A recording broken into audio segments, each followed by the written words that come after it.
This is Changeling the Podcast.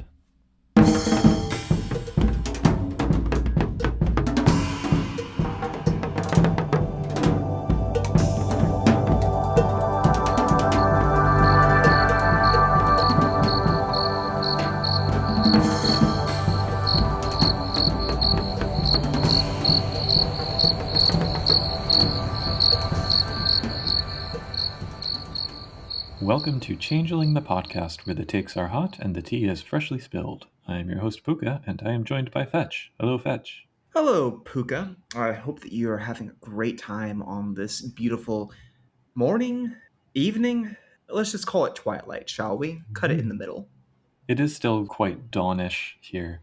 I don't know, there must be a term for, twilight at dawn. I think it's still technically twilight. Isn't it just dawn? Isn't that the opposite of twilight? Well, it's dawn and dusk, and then twilight and... Then I think you are correct, that it would be twilight. The term I always liked is gloaming. Anyway, yeah, we're riffing about Twilight because the title of the book that we're going to be looking at today is Twilit Eildon, which I kept thinking was Twilit Eildon for quite a while, and my phone kept auto-correcting. I have not looked up what an Eildon is. I think it might actually be Eildon, but it's a hill in Scotland associated with the Ballad of True Thomas. I think in some traditions, that's where he vanished. I don't think that's particularly relevant to the theme of the book, except there's kind of a connection squeezed in. But yeah. So this is a homebrew book written and illustrated by Thomas McVey, who I know nothing about and couldn't find any information from online. It dropped at the end of January, and this is the first lost book for the first edition I think I've seen on the Storytellers Vault for at least quite a while. I cannot think of any that came across my desk while I've been going through the collections. Yeah. Quite a book, too, for a shadow drop of a 115-page book with some custom artwork in it as well. It's quite a production and a lot to do for a first edition of a discontinued game line. Right. And given that we're in the wrap-up stages of talking about that edition, the timing was appropriate. But it does cover the Grims, so I wanted to cover a grimdark era before we got into this one. So to start, I'll just read what's on the back cover, where it says, "Fairy tales always have a moral, but it's up to you to figure out just what it is. Are you going to let them tell you it's hopeless, or are you going to fight to make things right, even if it all seems pointless? The greatest twist is the happy ending you never see coming." This book includes new merits and rules to play as Trueborn, fae beings born between fae and mortals, sections of the hedge that have incorporated the internet into its thorny briars, True Fae patrons that can act as a source of new contracts and powers for a changeling bound to them, for better or for worse, an exploration on the grim seeming, and new kits that grant changelings strange powers straight out of a fairy tale, and the new Wirld Court, spelled like weird but with an L, and the Tamlin Entitlement, which introduce options to ally with the True Fae and turn them from their own alien natures or serve them all the more faithfully. I don't recommend that your book have a tongue twister on the front cover and back cover. Yeah. I went into this kind of hopeful that some of these elements would be made more appealing because, I kind of wasn't as into the Grims as I wanted to be, and loyalists are not something I've particularly thought much about. But did anything catch your eye in particular before we dig into it? Yes. The part that caught my curiosity was first the idea of True Fae patrons. I'm thinking, getting the Fae more involved in your life from a not necessarily antagonistic viewpoint is something which the game line has some history with. There's the fairy favor merit, for example. So the idea of having one who you're deeply connected with sounds like a difficult concept to explore, but somebody who feels inspired could make something fascinating out of that, I'm sure. And, I like the grim seeming, so curious about that. Finally, I was intrigued by them adding in the hedge with the internet because I like the idea. Thing is, we already have BriarNet, which gets introduced in 2nd edition. So I wondered, what is the author going to do to put this into 1st edition and not just make it a rehash of what's already in second edition. Yeah. Well, let's read on and find out. So we start with this short fiction piece called Insanity. Dum dum dum. It's about 3 pages of weird dream meandering and musing in the second person on whether the True Fae are actually bad, isn't it easier to just go back to Arcadia, etc. And then it switches into first person, where it seems the narrator has found this book that prompted all these thoughts, and then quickly switches again to third person because the previous narrator apparently contacted her keeper from this book's prompting and thereby vanishes. It's a little bit confusing, but I guess it plays out some of the themes in the book. I don't know. I don't think it gave me the vibe of there are actually good keepers, but what did you think? I was left feeling confused. I had a hard time focusing on the elements of this story. I'm afraid I didn't pull as much out of it as I did off of the cover for the book. As I said earlier, this book has custom art. I think the creator did all of the art for the book. Yeah. Now, the artwork itself depicts a young man in like fantasy traveler's garb standing next to a tree and looking at a sunset. It's bright, colorful. I really like the use of colors and the perspective, and it feels like they're dealing with a difficult, complex, and beautiful moment. I love all of that. The art is also not very good just from like an aesthetic perspective. It's the work of somebody who was certainly inspired by it, but artistically, I don't think is what we would expect from other works like the Kith book. Dolahan has a lot of artwork that I think is absolutely gorgeous. And while I think we'll get a lot of neat artwork from this one, I don't think it's on the same level. That doesn't mean you shouldn't look at it. I think it gives a good impression of what the book is going for. I mean, I won't criticize someone who is a hobbyist artist and does the best that they can in order to spruce up their book, particularly because you point to other books that have better art. I would put this, I think this could have very easily turned up in, say, Changeling the Dreaming Core Book First Edition. You think so? There were some, this is going on the fridge pieces from that book. Oh, I see. So, yeah. You are correct, though. As I'm saying it, I realize that my points about the art are coming off as harsh in a way that I do not. Well, I mean, I'm not going to frame this or anything, but I'm like, oh, okay, it's good effort. So the introduction tells us that this is, quote, a book about finding the light within the dark, about finding or making the good out of something evil. It also tells us later that this is, additional quote, a book about loyalist changelings, which I think is less accurate. I think the loyalists, they do kind of come up, but maybe not as robustly as I expected. But I want to address 2 things up front. First, the conceit that's being responded to here, the idea that True Fae equals bad, is already more complicated than it appears on its face, which is something I think we've already seen across the line. And more broadly, that's true of any stark division of good and evil. The author regularly cites the books and details from throughout the first edition line, so they are grounding that idea in the previous material. I'm just not sure that this book is going to give us a fresh take on it. And second, the writing style is maybe not for everyone. There are a lot of question marks in here. There's lots of structures that are like thing X, but then thing Y, but then what about thing Z?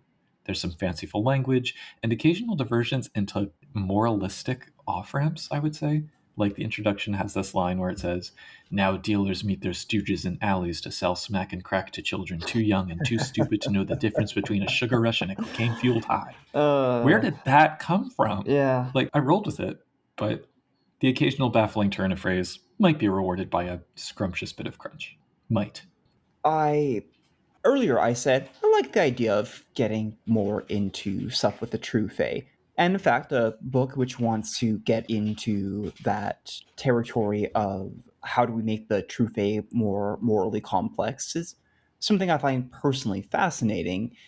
My question is, if that's meant to be the focus of the book, why include a section about the internet in the hedge? What on earth does that possibly serve? Yeah.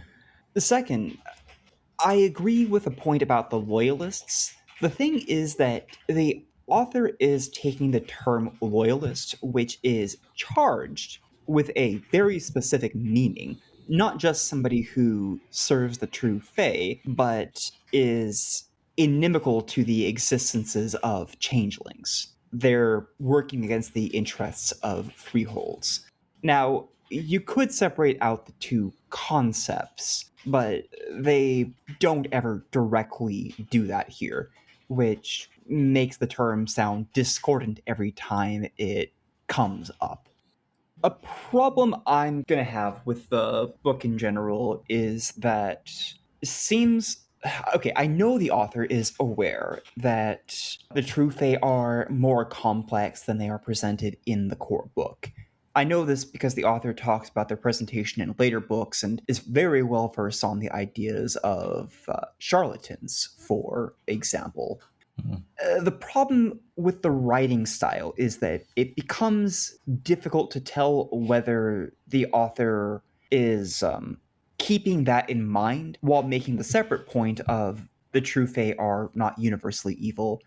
Here's how we can do something redemptive with them. A fascinating point, but kind of undermined by the stuff the author is quoting, and then dealt with in a way that requires the reader to read with a especially careful eye for a book that I think needs to be doing a lot of the heavy lifting for a very challenging subject. Yeah. There were, in this introduction, I found that there were worthwhile elements to kind of set the tone. So the idea that True Fae can be alien-minded but still genuinely try to provide for changelings they've abducted and may or may not fight against other crueler keepers. Consequently, there are loyalists who regret going back to Earth and losing their paradise, which is a nice line. I don't know that either of these is a really novel take, but it's certainly against the grain of the base game. I mean, like you're pointing to with what loyalists represent within the game. The fact, though, that I had to kind of dig to get those pieces out, I was like, yeah. I have a point to make about the nature of the True Fae, but I'm not sure I want to make it here because we have chapter 1 to get through, Yeah. which is kind of a recapitulation of what's in the introduction. Yeah, so contents-wise, Chapter 1 is about redeeming aspects of the Fae. We'll be the judges of that. Chapter 2 covers Fae reproduction and the digital hedge, which is a fairly odd combination, but okay. Chapter 3 details the loyalist perspective and presents True Fae patrons. Chapter 4 expands the Grimms, including new kiths and birthrights derived from titles. And Chapter 5 has a new court and entitlement, both of whom seek reconciliation with the Fae. So getting into Chapter 1 then, the good folk. We start with a short vignette about a changeling candlestick who wants a happy ending fairy tale rather than dealing with the ideologies of the courts. And maybe they just always wanted to be a candlestick. So yeah, this is the chapter that's supposed to give us redeeming aspects of the Fae. And to that end, we get lots of examples of fairy tales with a monstrous villain counterbalanced by ones where the Fae helps the hero. And the author's kind of playing fast and loose with the tales, but whatever. They're leaning pretty heavily on the titles piece too. Like they say, oh, if a Fae has the title Murderer Without Compassion, they're more likely to commit evil acts. Like, all right, that's pretty self-explanatory. They have multiple titles too, right? Like a Murder Without Compassion can be something else on the side. So that's not the point I was going to make, but that is a good point. That yes, they have multiple titles, which I think are supposed to be capitalized, like the word title. Oh, don't get me started. Yeah, the capitalization or lack thereof in this book was really aggravating me. I don't know if I would use Murderer Without Compassion as a title. It's usually something flowery, like Butcher of the Stars. Exactly, yeah. You hit the trigger phrase, terrible people counterbalanced by good fae. So here's the thing. Page 235 of the book addresses the question of, what about all the fairies who aren't jerks? Where are they in Changeling the Lost while we're talking about these True Fae? This is 235 of the core book? Core book, yes. Okay, all right. I was like, this book is only 115. But... Oh, you missed the secret half. Ah.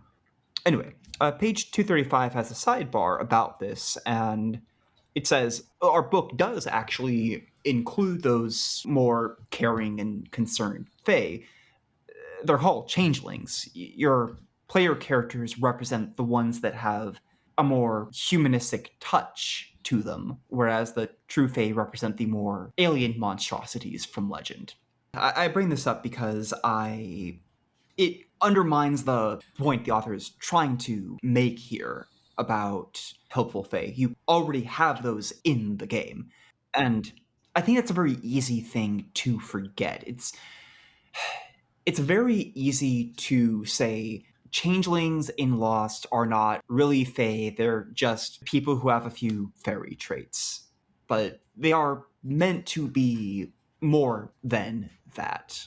And I feel that kind of nuance was set aside for this book to focus upon the true fae and push them into something which it's kind of questionable whether they occupy.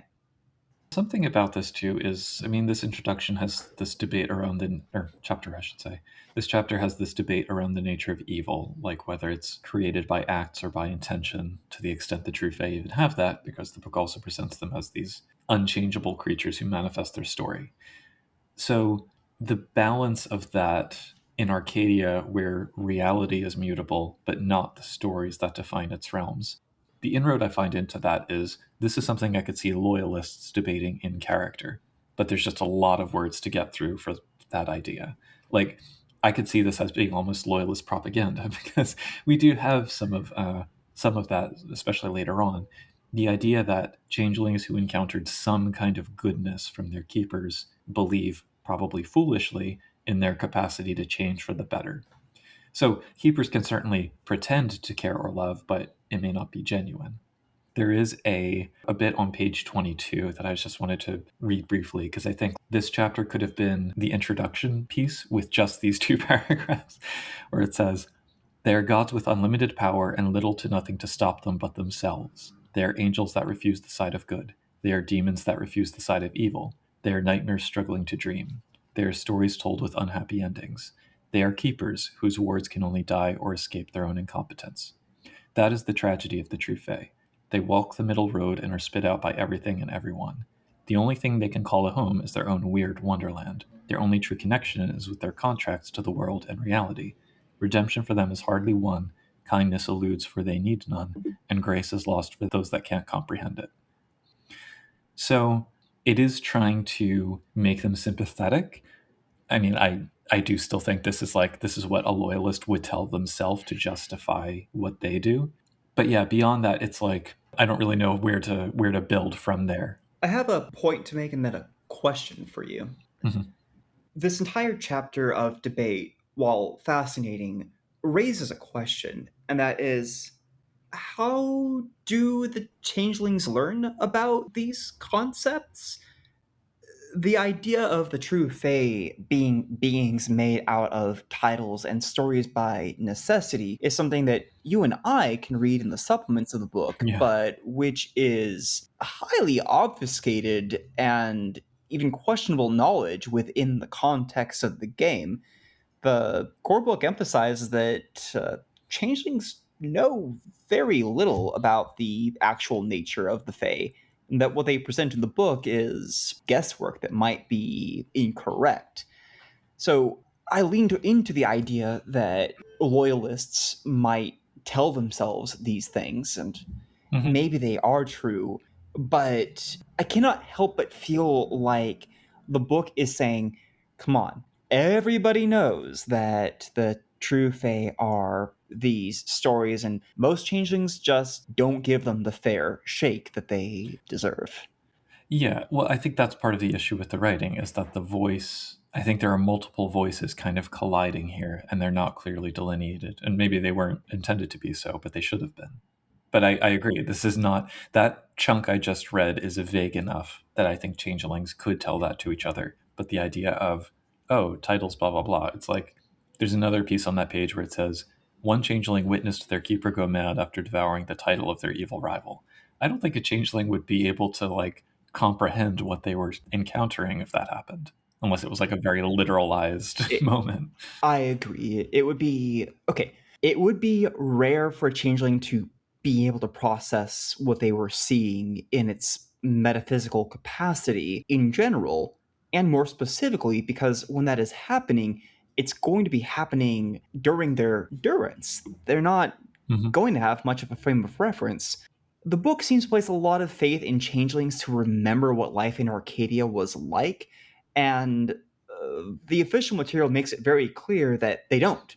Right. They remember very little of their time until their weird gets pretty high. Yeah. How do you feel about the idea of doing a redemptive aspect with True Fae? I don't particularly need it. I don't particularly mind it. The True Fae, I mean, to me, it's like including the Tuatha or the Fomorians in a dreaming game. I don't necessarily want big cosmic, big boss battles. I think they are more effective as an abstract thing. I think it's fun when you have, for example, whatever it was, the capitalist dragon coming to Earth and taking on human form. I love that guy. Yeah, but like, to me, having the big fight to vanquish the keeper, if we consider that this is a game about trauma and processing, to some extent, I felt like the idea of there are threads of goodness in some fairy tales, therefore there should be some benevolence on the part of the Fae. I don't particularly need it. I love the idea of charlatans. I love the idea of a true fae who becomes so wrapped up in the story of the mortal world that some part of them becomes too human and then raises difficult questions for that they cannot really process because of their nature, and the freehold will struggle with because it flies in the face of what they understand, and also because it's a huge risk to deal with something like that. However, I feel like that's a very specific kind of story to tell.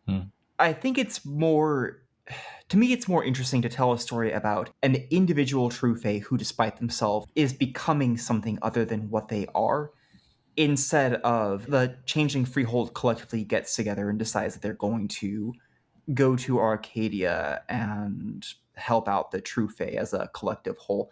I think it also creates a problem, Puka, that while, yes, I'm sure that some changelings really miss Arcadia for one reason or another. The changelings who got pulled out of Victorian era London and went to a place that was any degree less bad might not be happy that they're back in London and now changelings. But that's not every changeling. It's not a universal experience. Like, the point of this for a lot of changelings is that Arcadia was a very difficult time for them. Yeah, absolutely. And I mean, in terms of the idea of a true fae kind of coming to Earth and learning, etc., when you talk about a redemptive arc around that, the piece that kind of came forth in my mind is, if I want to tell a story about someone learning what guilt is in relation to themselves, I'm going to run Promethean, not Changeling. Puka, I gotta tell you something. That happened. Oh, me too. I did this story where I've had an antagonist in a Changing the Lost campaign, a true fae, and it was just one central fae. And then they came back for a different campaign I was running as like a one arc cameo thing. Nice. And it ended with they'd become so invested in the lives of these changelings who kept stymieing them that they accidentally turned themselves into a charlatan, had destroyed their titles, and then in an awful moment got struck by the divine lightning and congratulations, now you get to be a human. Well, sort of. You get to walk the path of Prometheans. I think that's fun. I think that's a good way to get a Promethean in there. Yeah, and as we all know, getting a Promethean into anywhere should be the goal of all storytellers. I do think we should move on to the next chapter, though, because we've been on this one for a while. So following all of that, one of the notions that comes out of here that's going to get carried through in the rest of the book, the notion that Fae kidnap humans because they need something from them, and the two main contenders that I think we're dealing with are capacity for creativity and change, and or love with a capital L. Spinning off of that, Chapter 2, Silver Bells. Well, for starters, there's this vignette about a kid finding a wisp sprite in a book of tales, and it chooses to bind itself to him. They're buds. But the front half of this chapter is about fae reproduction. Not something I really need in a game, but I do like the trope of the half-fae mortal that the author points to here. And we're not talking about just the very rare kids of changelings here, but rather a changeling with a capital A actor manifestation of a true fae conceiving a child, which is nominally impossible, but they draw on the existing mechanics and expand on them. They introduced this idea of the goblin genome, and all I could think of while hearing it was midichlorians? Is that you? Yeah, I didn't think this was necessary, but I found the other ideas a little more interesting. So if a true fae does somehow manage to find true love, or they overcome the apparent self-fulfilling prophecy that they believe they can't conceive, those are ways that, baby fae might happen. The options for actually how they make that happen are a goblin fertility contract, eating the pedicle velvet goblin fruit, or miraculous conception, such as through true love. The first two result in a hobgoblin, albeit a possibly long-lived and passingly human one, and then the last one results in the trueborn with a capital T. The trueborn are humanoid hobgoblin offspring who can inherit titles from their true fae parent, or a birthright derived from those titles upon their 21st birthday, at which time any manifestation of the true fae that holds that title dissolves, which is a really good story hook waiting to happen. Like, imagine a motley of Lost coming across their keeper's trueborn about to turn 21, and their parent is like hunting them down to try and get that title back. It's also a 5-dot merit. You build the character like a changeling, but it counts as a hobgoblin. I don't recall if they explain what benefit the trueborn get from owning a title other than, it's metaphysically theirs. It's the birthright merit side is covered much later in the book, and I think it's through that. For titles specifically, it is left a little bit vaguer, which I think is fine. There is a bit here that I wish the author had gone into. The author speculates about why changelings might struggle with conception. And again, we get the goblin genome thing. I would have been much happier with things with changelings speculating that, well, maybe some people don't have it because it gets made into part of their fetch. Or maybe it's something that gets torn away by the thorns when you come back. Or maybe it's one of those things that you contract away while you're in Arcadia. Never actually saying that this is what happens. I'm fine with it just being changing speculation, because I think changing, speculating, and coming up with their own stories is one of the best parts of the game and something I never get enough of. Yeah. And it leaves it open-ended enough for tables to kind of decide what the truth is for their game. Then we pivot very hard. So we go from goblin genomes and miraculous conceptions to the internet. This was one of the first sections that I actually genuinely, truly loved. And it pains me to say that because it has nothing to do with the main thrust of the book. Yeah, I agree. I mean, I did feel kind of lost in chapter 1, and I was like, all right, I'm on board with this for the Trueborn piece, but the internet fae, I was like, wow, this is solid. So here it's justified by the idea that the true fae can grow and evolve after a fashion if they gain titles, eat mortal creativity or whatever. But getting online is simply the latest expression in a long tradition of crafter fae mythology, as presented here. And some of the ideas like a digital hedge or a true fae manifesting as antivirus software are fantastic. It's basically digital web for Changeling the Lost. The idea, as I mentioned, exists in second edition. There is a offhand reference, I think, in the core book to something called Briar Net. Apparently, that became a fan or authorial favorite because it then got its own big ol' official write-up later on in, I think, Oak, Ash, and Thorn. I think you're right. And then I think it shows up again in The Hedge. Mm-hmm. It's just like here. It is a lot of fun. And honestly, this section might be better than that. I would, if I could pull this section out of this book and have it as like a standalone product to add on to system agnostically first or second edition, I would do that in a heartbeat. Yeah. I love the goblin fruits that we get in this section. Yeah. So just to kind of fly through these quickly, there's a series of sections that describe an area of the digital hedge. coupled with an item or creature or other element. So Connection Lost describes the furthest reaches, which are empty and outer spacey with weird alien platforms. It features the free-floating, brain-burrowing, maddening worm, which eats clarity but releases glamour.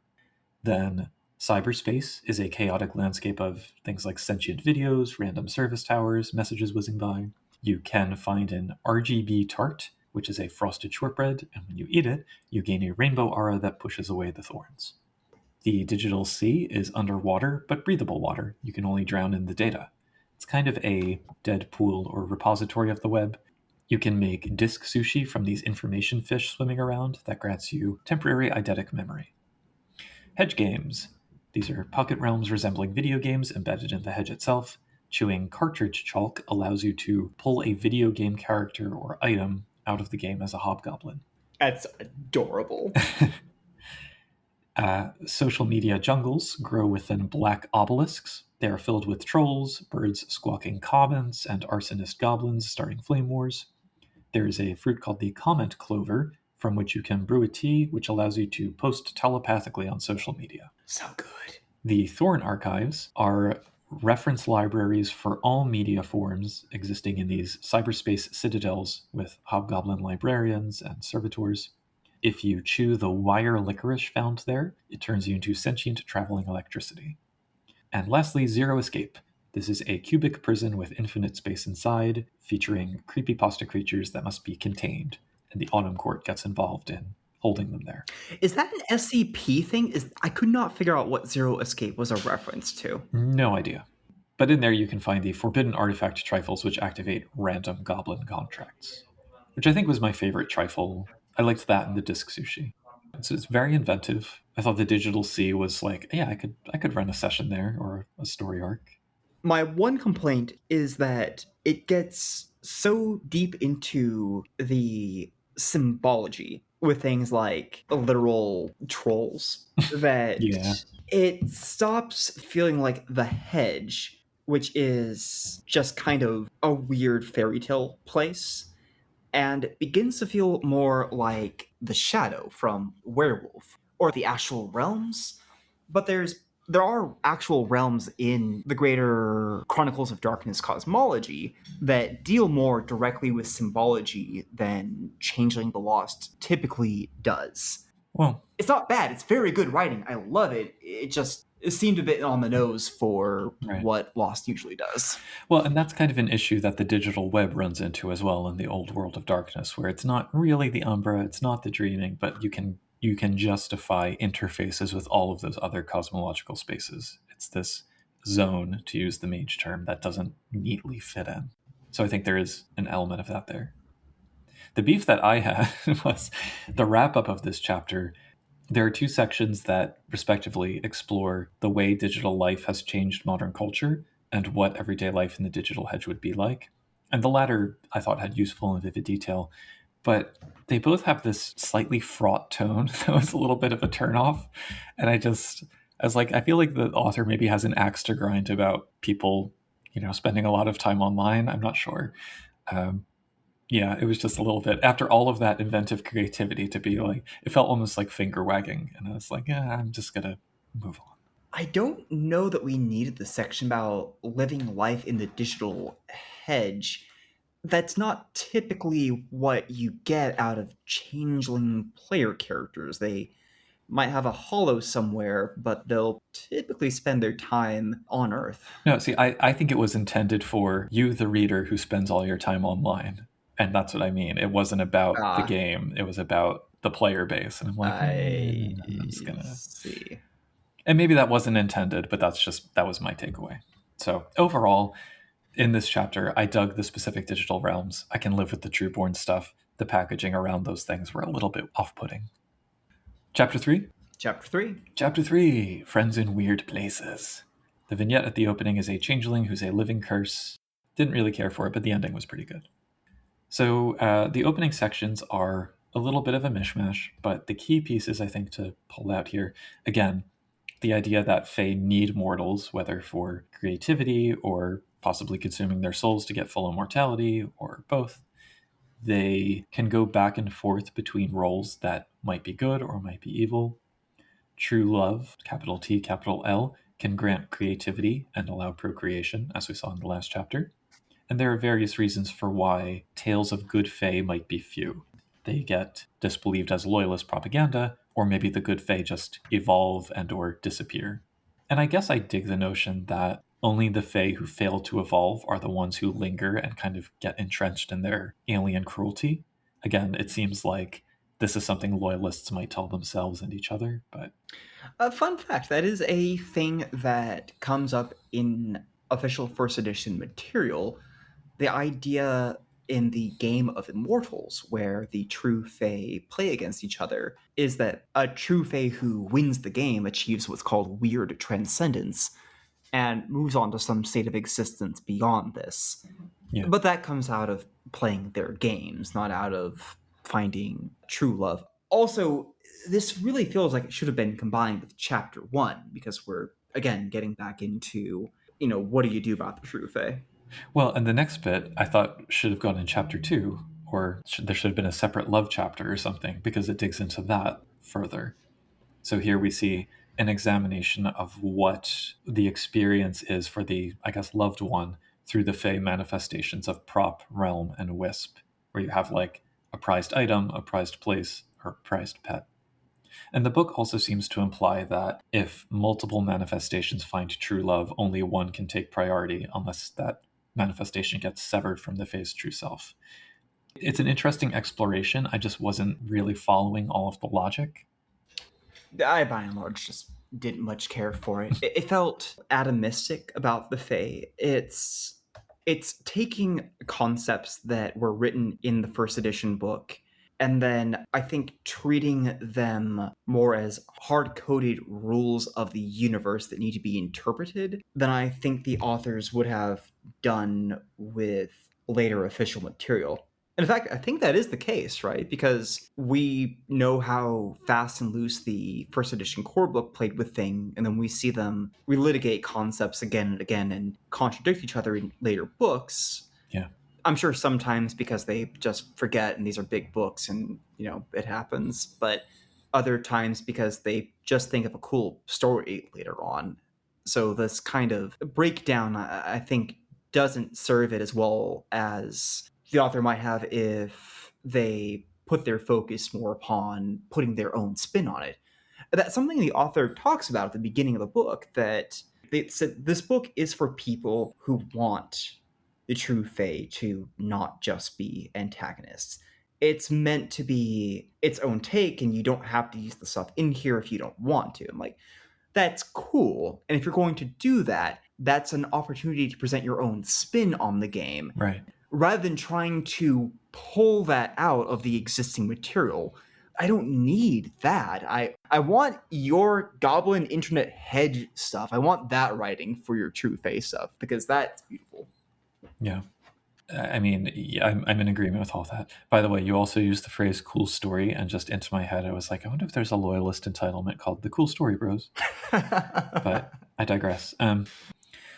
So the kind of rest of the chapter is a crunchier option, because then we get the patron merit. And that seems to me like a more solid foundation to build from when you have this idea. I don't think they actually built from it as well as they could have, but at least it's here. There is a flaw with the patron merit. You first, because I have one too. Oh, great. Okay. Could you do the summary of like what the patron merit actually is? Oh, better well, explaining that than I am. So it's a merit from 1 to 5. It grants access to contracts or other powers. You can combine it with Dotson, allies, or retainer, and that allows you to summon your patron for a number of turns. The thing that I got hung up on was there were kind of mechanical pieces. My assumption was the patron in question is a true Fae, and the recipient in question is a changeling. And there are mechanical bits that kind of confound that. So it's like, should the patron's health boxes become fully filled? I'm like, what does that have to do with anything? And you can summon, your patron can be a hobgoblin or even another changeling, which is very funny to me because you can just summon this changeling from anywhere. Right, yeah. So I think it falls apart when you open it up like that. My own beef with it was that unless you want the ability to summon your patron to your side, there is no reason to take more than 1 dot in patron. The fundamental power to purchase merits or other supernatural abilities that the entity already owns is just built into having a single dot of it. You could maybe justify it as saying, well, they're kind of a jerk about it, but it doesn't really read like that. Or to say you have to have X dots in patron to get a contract or merit of X dots. That's not in here. Maybe that's what they meant. But in any case, we then get a gaggle of options. I'm going to speed through these. We have Alice, who's basically just Alice in Wonderland. She is a wanderer who helps others escape other True Fae's domains using wordplay and tricks. The Apple Seeds, these are wisp manifestations of a keeper modeled after Johnny Appleseed, kind of sentient, helpful goblin fruit. Father Christmas, basically Santa, sponsors those seeking to do good in the world. I like his artwork. Yeah, see, some of the artwork in here is fun. And the Once and Future King is basically King Arthur. He's the ideal of chivalry, went to Avalon, became Fae.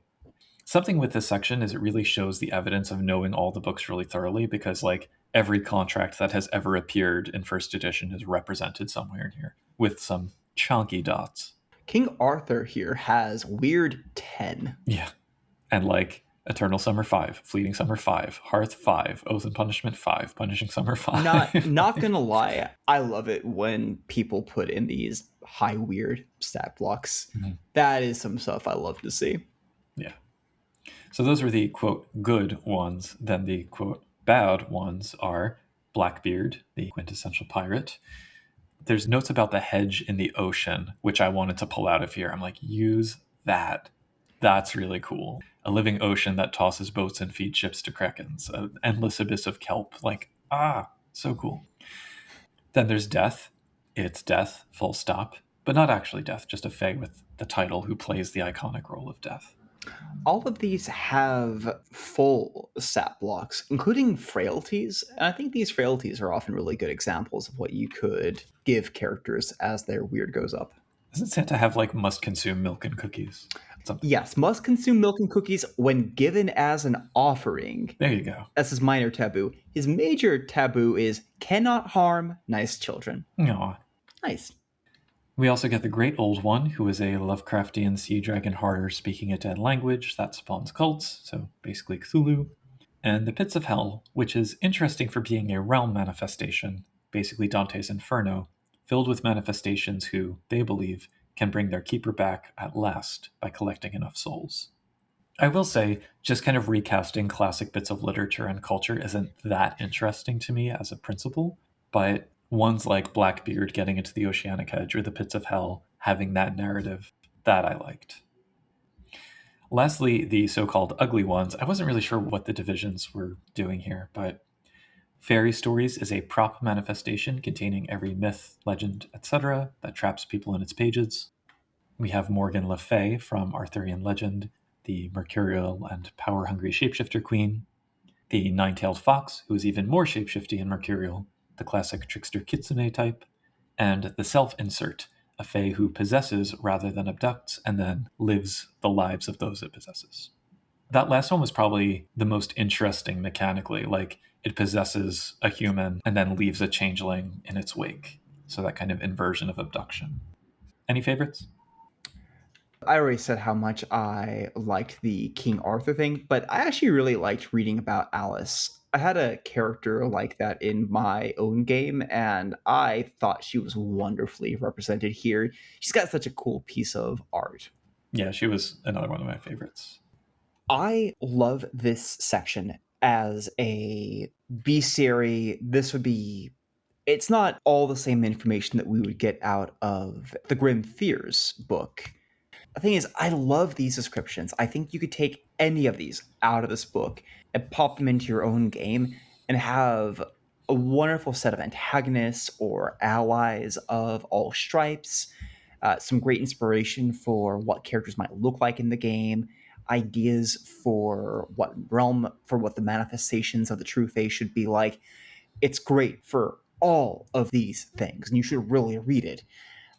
My problem is I don't understand how most of these work as patrons.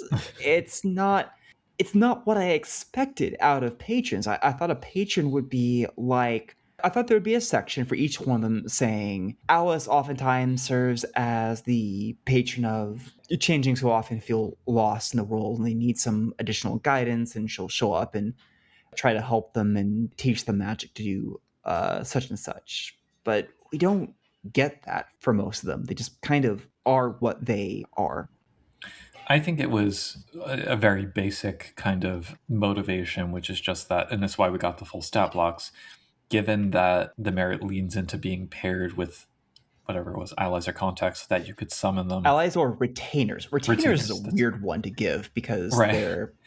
So the idea that I take away from this is you want them to show up in combat, here's their stat block.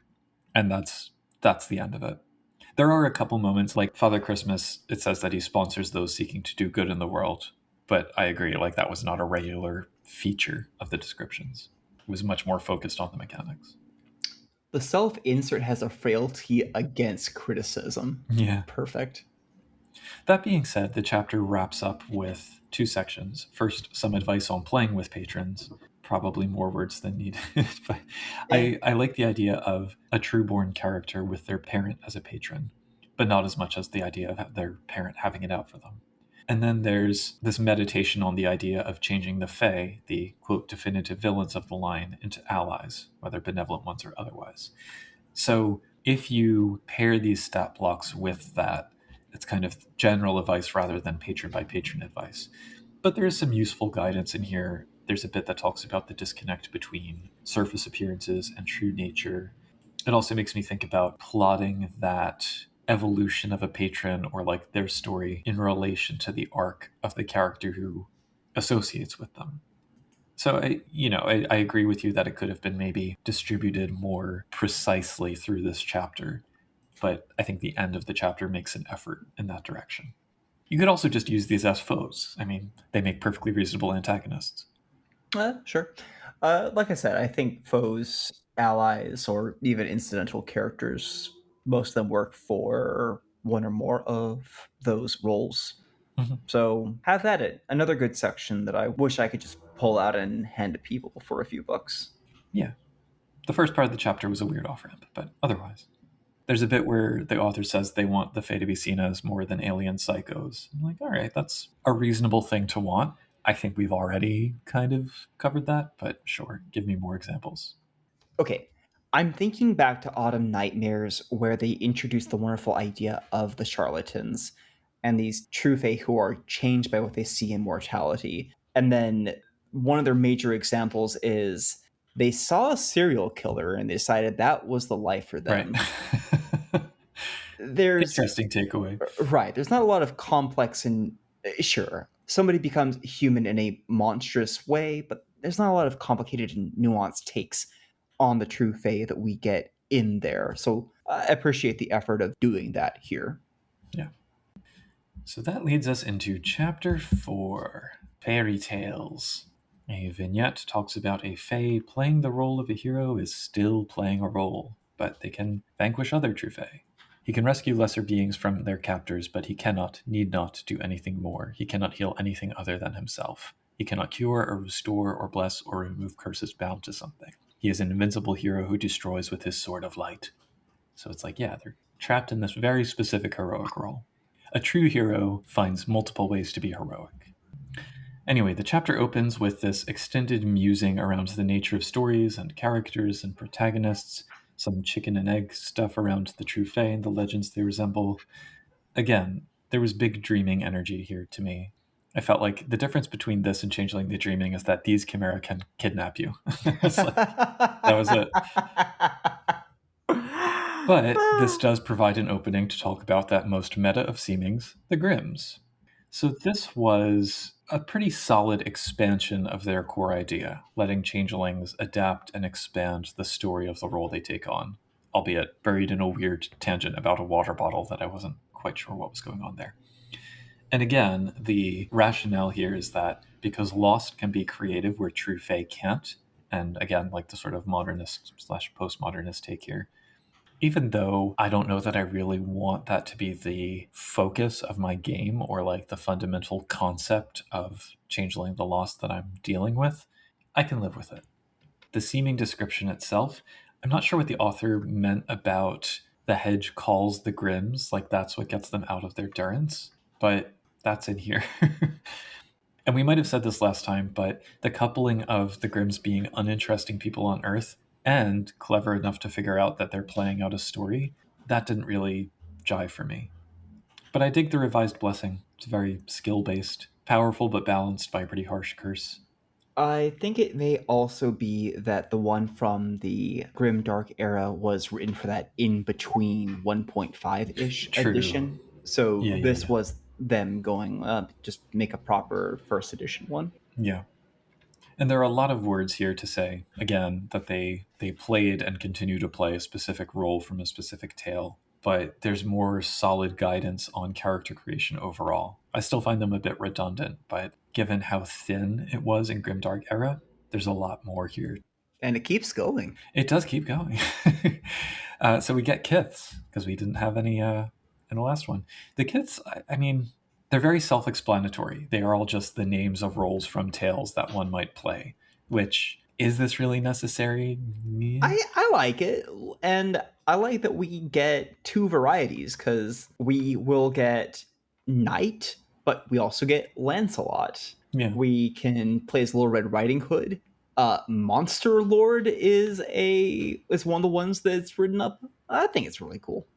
Just to fly through these, there's Alice, again, Alice in Wonderland, who can make hedge gateways at will. So cool, but really powerful, but so cool. That's really good. Yeah. Artemis, goddess of the hunt, who can reflexively summon a moonbow, which does extra damage to werewolves and bestial things under the full moon. Nice. Endbringer, who just ends stories, apparently. A little bit meta, but they're shadowy, superb at fighting against long odds. The Knight is the quintessential example of chivalry, gets some bonus armor, weapon stuff, physical stuff.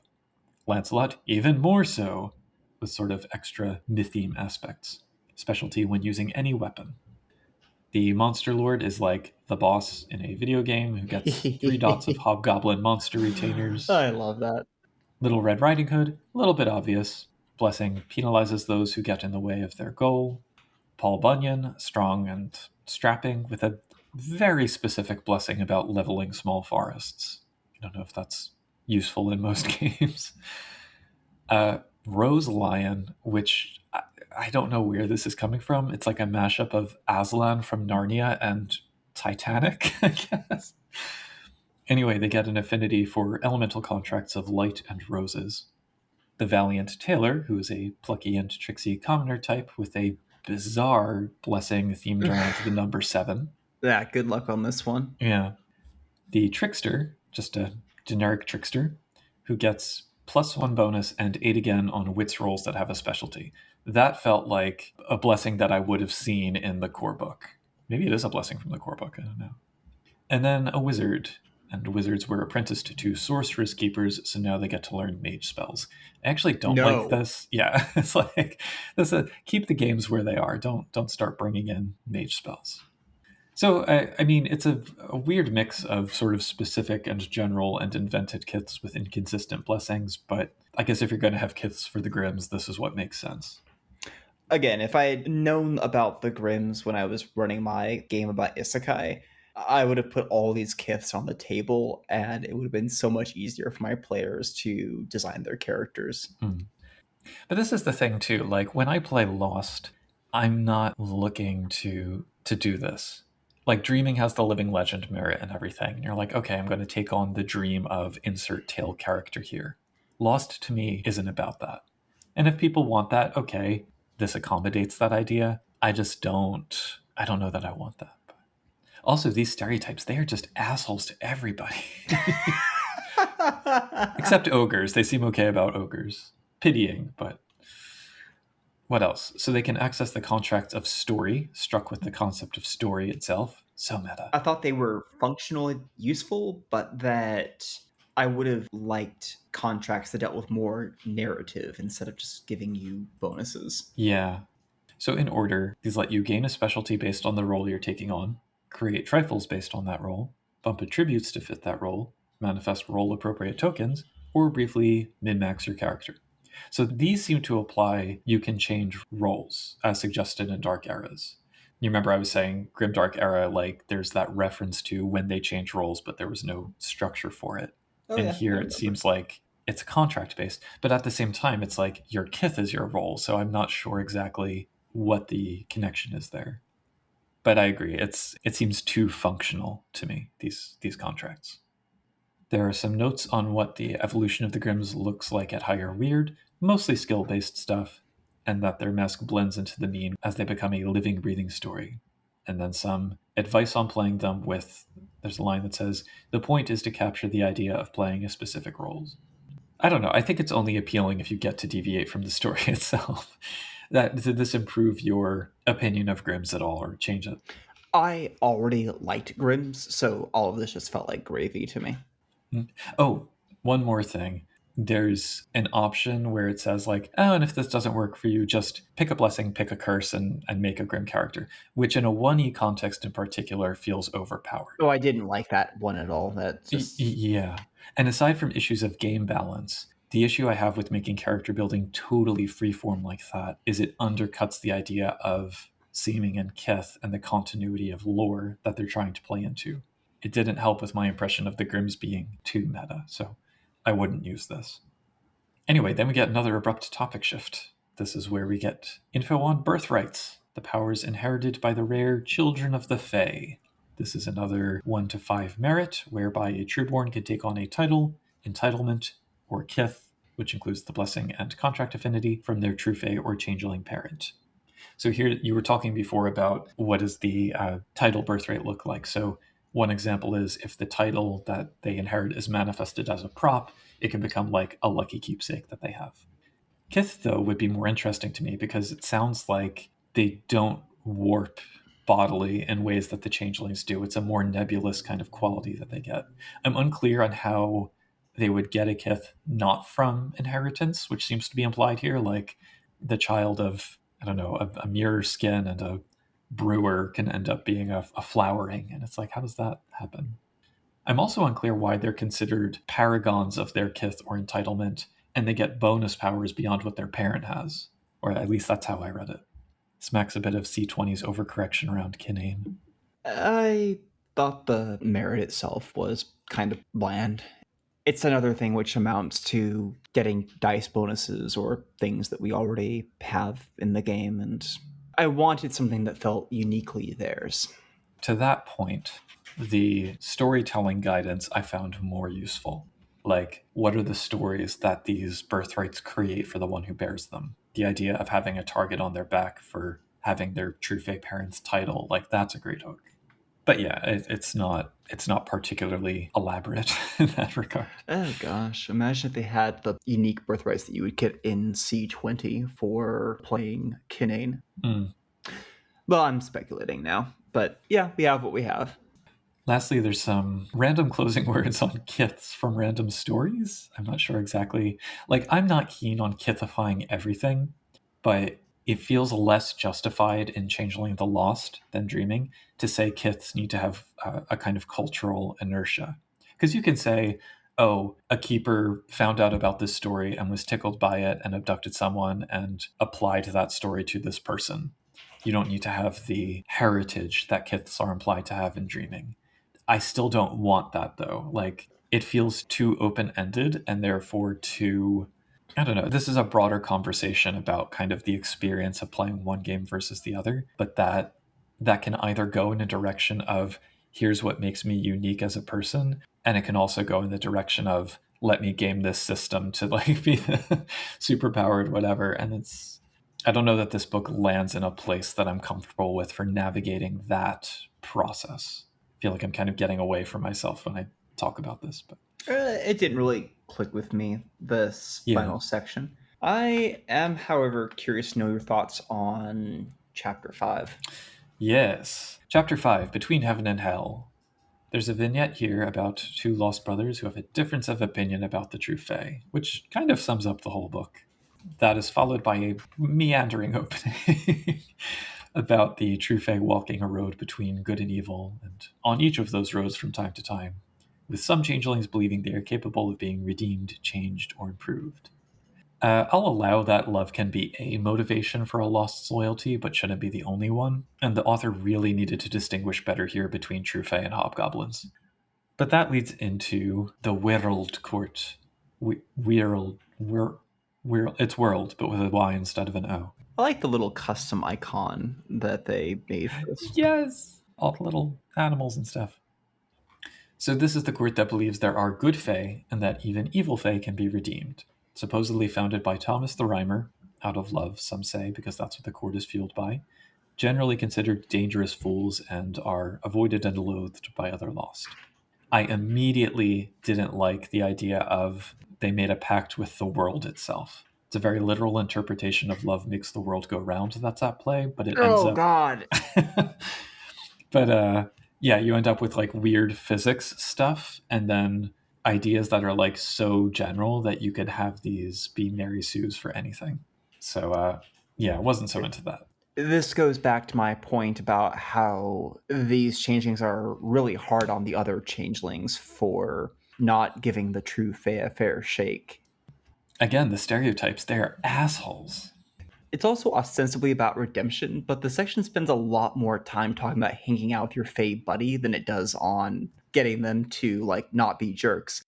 Also, they kind of treat this as, I think, like an oppositional or an equal court, or like it's a novel idea that this court might be here, but it's not the first time we've had another court occupying a role.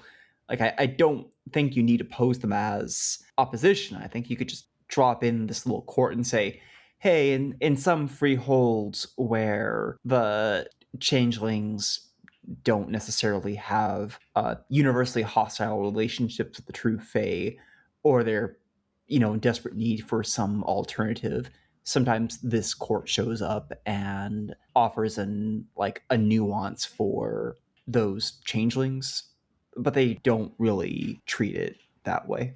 Even separated from that concept, I was thinking about love as their emotion as separate from desire. And I feel like the book would not want this angle. But imagine if you have lost who feed off of love and thereby diminish it. Oh, that's beautiful. And that doesn't need to have anything to do with the True Fae. God, that's incredible. Use it like that. Just to kind of cross a couple of I's and dot a couple of T's here. There's notes about how the courtiers usually had an easier endurance, which supports their beliefs. They spend their time seeking out True Fae and trying to help others. Cool. I kind of want them to fail in their endeavors. They have a yearly hedge market attended by the True Fae where they exchange goods and try to build rapprochement, as well as this kind of Thomas the Rhymer inspired reenactment that's like a sacred marriage thing. He's got a little picture at the end too. Yeah. They like colorful clothes and they use sunset colors in their heraldry, which is what I assume the cover is connected to. And then their mantle is like the most scattered assortment of benefits I've seen, I think. Like, they attract attention, not always good. As they go up in dots in mantle, they get armor, then bonuses to persuasion and animalkin, a random discount contract, projectile defense. Okay, this is very funny to me because it's not wholly random. The idea is that they have an element of gravity, and that is very funny to me that they did the symbology with the contracts and the mantle. I actually really like how quirky it is, even if it is an eclectic assortment. Yeah, I guess so. It felt like a stretch, I suppose. And then rumors, there's a rumor about them body snatching, there's some crossover options, blah, blah, blah, blah, blah. I guess it works. I probably wouldn't use it, except as I said, these are the thieves of love kind of, because that makes a good antagonist too. I would have been happier if this was just an entitlement. Just precisely. You are changelings who have decided that you want to pursue a non-hostile relationship with the True Fae, and maybe you consider yourself better than the barons of the lesser ones who spend their time with the hobgoblins or the God, I'm forgetting it. Like the Black Apple legates, I think, who have like a temporary negotiation with them. I would have loved to see a section in this just saying that, these ones think they have a better perspective on it than the Black Apple legates do, or they consider that a junior entitlement, or there is actually some positive relationship between them. And then they just kind of otherwise fit into the courts. And we do get an entitlement, and my final note on this book is indeed, I wasn't wild about any of these pieces except the general idea of making this an entitlement rather than a court. So yeah, 100% agree. My notes for the contracts of the world are, the first one is confusing, and then the last four were not that exciting, unfortunately. Yeah, it's another weird mix. So in order, they let you twist fate to help someone in need, which may also catch the True Fae's attention, get some spell armor, get some slightly more potent spell armor, create a clarity restoring fair haven space, and flip a True Fae's virtue, vice, willpower regain thing. Would not spend character creation points on this. No. Gosh, no. This could have been a privilege, a token. Well, speaking of privileges, the privilege we do get coming up is it's a doozy. So the last bit is the Fairy Knights of Tamlin entitlement, who serve the True Fae outright of their own volition. Therefore, they're seen as fanatics and lunatics. And they do this in order to, I'm not exactly clear, rescue mortals, keep the True Fae on the righteous path, something. I was a little bit adrift. Yeah, I was thrown off by this because on one hand, it seems like they want to make themselves in service to the True Fae. On the other hand, they seem to spend most of their time trying to rescue mortals from the True Fae. Right. And I think that there is a way you could square those as, our whole thing is that we try to moderate the way the True Fae interact with the world, and part of that involves bringing mortals back who don't want to be there, which, I mean, let's be honest, that's like a questionable consent thing at best of whether a mortal could say that they want to be in Arcadia. Yeah. But we never get that. They never draw that connection. It's very inconsistent. It goes back and forth a lot about the sort of background that would be necessary to kind of dig into those issues. Also, they have the line, they're the loyalists, the privateers, the madmen, and servants of the True Fae. Like, those terms do not all mean the same thing. Those are very different concepts in this game. And I don't really see what distinguishes them from one or all of those groups beyond the fact that, by the way, this is an entitlement rather than just a class of being. So some of them are altruistic and some are not. It's either easy to join the entitlement or not. It's just mushy. I don't think you should be going to hang out in Arcadia when you're Weird 3 as one of your prereqs. That's way too low. Yeah. Something else that I just want to point out is, and it comes up very significantly here, but it's really throughout the book, a lot of the myths and legends referenced in here assume knowledge from the reader, like deep knowledge in some cases about those myths and legends. Like, I don't know how many people have read the Valiant Taylor Grimm fairy tale, but like the 7-in-1 blow thing, the blessing, that's all 7 based. Yeah. So Tamlin, you need to kind of know the story of Tamlin to get a lot of the stuff here. So yeah, aside from Weird 3, they need Resolve 3 and Brawler Weaponry 4 to join because they are knights. They have to pledge oneself to a Fae Lord or Lady, but the True Fae must also accept the oath. They believe, probably rightly more often than not, that they are somewhat protected from Fae predations for however long that may last, who knows. Breaking their oath, though, is bad. Their mien has fancy dress, but slowly twists to resemble their liege, and they may pursue power as an alternative to the seasonal court's goals. Like, they have this bit about, we don't care about hiding, we don't care about fighting or instilling fear. They may just want more power, and or have this ideology about love, redemption, etc. Again, cool that they think that they're protected, but serving one fairy lord does not make you safe from the rest of the fairies. Yep. If anything, it might make you safer from your fairy lord. Yes, from your fairy lord, but not from the rest of the fairy lords. And if anything, it might make them want to come after you much harder, because that's the way their stories work, is they have conflicts with each other. If you make yourself the champion of a fairy lord, you are asking for a problem. Yeah. Their privilege is a 5-dot token called Tamlin's Promise. This is a double-headed rose that the knight can use to force its recipient to complete 3 tasks, and if they succeed, become the 3rd head of the rose and immune from damage for a day. I have no idea what this is about. Me neither. That seems like a lot of setup to get a very specific Yeah. benefit. Privileges usually are not wild like that. And I have to wonder, like, so much of this book in general, but especially this entitlement and other parts of the book, it felt so much like a random collection of elements and motivations stuck together that I wonder how much of it is adapted from a game that was played, or like a Maybe. conversation that came up with players. Conceptually, like we said, a loyalist entitlement makes sense. This one, I'm truly struggling to bring it all together. The chapter ends with 2 pages of musings on storytelling, talks about sweet romances and hope-filled fairy stories that may nevertheless end badly, sympathetic loyalists, and a lot of framing that's like, do what you want, Fae can be anything, which I don't find helpful. I don't want Lost to turn into an everything game. I don't think it or any game is well suited for that. Now that we're at the end, Yeah. I've thought of a conclusion here. World of Darkness is a horror setting. I love the question of what is it like for changelings to try to connect with these alien beings that have hurt them, or if not them specifically, then others.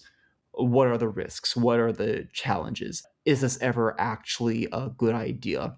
What could you get out of it? How could it go wrong? How could it go wrong even if it goes very right for you? What new issues and questions does it raise? All of this stuff I would find fascinating and play into these themes of horror and beautiful madness for Changing the Lost. My problem here is that this doesn't feel much like a horror book. It doesn't Right. seem interested in those questions. It's more interested in getting along with the Fae and defending them. Yeah, and like I'm all in on stories of Faustian bargains and changelings, I don't know, ruining their own chances or setting themselves on the path to ruin, that kind of tragedy that can be very powerful. It's not coming through here easily. Part of it is because I think it's very focused on the True Fae themselves rather than the changelings. Like There you loyalists go. are in here, but what we get a few passages here and there on storytelling for characters in this kind of context, and those are the passages that tend to be the most muddled in terms of writing style. I would have loved a section which is about playing changelings, but it's not about changelings. It's about playing like one of these charlatans who's trying to integrate into changeling society or has lost their identity. And I think an expansion upon that could be absolutely fascinating. And I could even see one of them like that who's trying to pull other true Fae down in with them or convince changelings that the true Fae are like this because they depend upon it either for their continued existence or because they are deeply insecure about themselves. That could be a lot of fun if you want your emphasis to be upon the true Fae, make it the true Fae in the context of changelings. So you're saying that, and you're also making me think. I don't think this book made it necessarily easier to include loyalists in a game, but it at least gives more options for them. It was, however, a smaller part of the book than I expected, and it kind of hit the same notes repeatedly about love, redemption, etc. So if we had had more practical information like how do loyalists hide in plain sight? How does one slowly enter that state instead of being one from the start? What are their strategies for getting other changelings on their side? There are lots of story hooks, but not as much for running an ongoing story from that shifted perspective. I don't know that there should be, because, does Lost really need those characters in any role other than antagonist? I appreciate the effort, but conceptually, maybe not for me. And I think that with both charlatans and loyalists, the game as a whole takes the perspective that each one is kind of an individual, and you really have to not necessarily build your game around them, but it's rare to just have one of those characters that you can throw into any game. The game has to kind of be suited for that character. So this is trying to step back, I would say, as a book and make it more generalizable. And I don't think it provides enough solid non-crunch material to do that. That goes back to my complaint earlier about how the book wants to present an alternative take on the True Fae, saying that, hey, like, this is for people who really want this. But then it focuses so much upon what the official material says that it undermines what it's trying to accomplish. Mm-hmm. There's other stuff in here that's wonderful. I mean, the cyberspace piece, So good. I would use. The Trueborn, I would use. The sample keepers as just foes, or if you did want to include one, that gives you options. Some of the other crunchy bits maybe less so. But I kind of was let down a little bit by the fluffier stuff because it just turned into these kind of philosophical musings on the nature of story that would work better as in-character monologues. It's 112 pages, and I hate to say it, but there's maybe 20, 30 pages of content that I think is going to tell you something that is both new and exciting. If you can justify the cost of it for, say, the Grimms or the Trueborn or recording a podcast episode, then sure, pick up the book. But ironically, I would not pick up this book if you were interested in Loyalists or True Fae Redemption. I think you can just go back to the books that you already have, the official material, and you're just fine. Yeah. And I will never criticize someone for making efforts. And it may be that other people get more out of it than either of us did. But yeah, agreed. But speaking of agreeing with us and other opinions, anything else before we let people know where to go? Oh gosh, I've said plenty. All right. So if you would like to dip into the digital hedge and get in touch with us about this book or other Changeling-related stuff, your options include Discord at discord.me/CTP. Send us an email at podcast@changelingthepodcast.com. We're on Facebook and YouTube under Changeling the Podcast. Mastodon is changelingpod@dice.camp. And you are always welcome to support us on Patreon at patreon.com/changelingthepodcast. Once again, I have been I'm not a loyalist. I don't know. I don't know what I would be. You're the Trueborn. Oh, yeah, okay. Once again, I'm the rogue Trueborn known as Puka. And I'm the BriarNet moderator known as Fetch. And until next time, keep your friends close and your inscrutable, nigh-omnipotent, horrific masters closer. Running with the idea of loyalist fae who consume love as their emotion, we're left to consider the lost entitlements whose members treat themselves to the various amours and philias out there. The dragoons of the bands make a habit of crashing weddings so they can announce reasons, justified or otherwise, why the couple should not be married. Comrades of the left swipe set up awkward dates with humans before ghosting them, displacing their capacity for love with the numbness of cringe. And the Banda Margarita quite literally devours their beloved, as they have sworn oaths to traditional Neapolitan pizza and take pains to prevent others from enjoying a substandard pie. They do receive the most delicious contracts in exchange. Here at Changeling the Podcast, we prefer gratitude as a guiding concept, and we're especially grateful to our patrons who help keep things running. They include Bad Company, Ben the Canadian, Siglawson Jr., Derek, Dorcadus, Elleris, Henry Kraft, Eobol, Oreo, Raskaboos, Rebecca P., Sandshaker, Sija, The Crew of Erebus, and Ware Buffalo. Many thanks as always.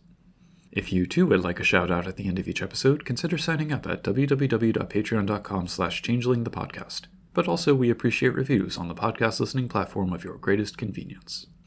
With that, we wish you a pleasant twilight and a week untroubled by charlatans as you carry on and keep on dreaming.